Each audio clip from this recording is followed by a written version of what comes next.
Hello everyone, আসসালামু আলাইকুম। আমি আজকে নতুন একটি রেসিপি নিয়ে চলে আসলাম। আজকে আমি চিচিঙ্গা দিয়ে মাছ দিয়ে রান্না করব। তো তার জন্য আমি প্রথমে চিচিঙ্গাগুলো একটু ছিলে নিচ্ছি।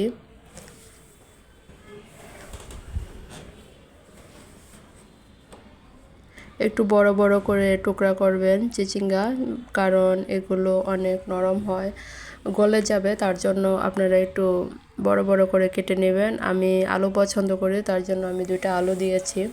আপনারা চাইলে স্কিপ করতে পারেন। আর এদিকে আমি 2টা সরপুঁটি মাছ নিয়েছি।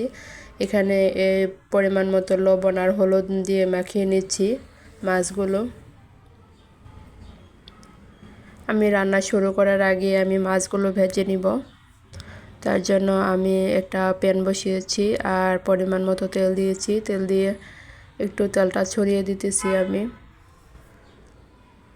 এই যে আমি মাছগুলো দিয়ে দিলাম। আমি মাছগুলো একটু ভাজা ভাজা করব।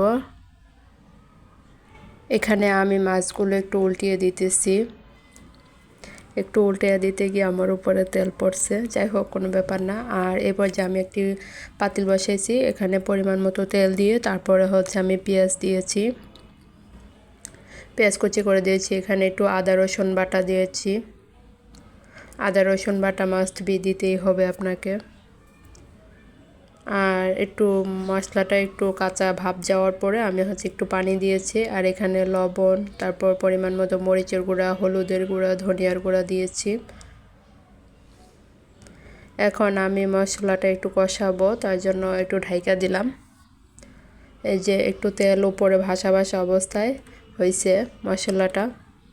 এ পর্যায়ে আমি সবজিগুলো দিয়ে দিলাম।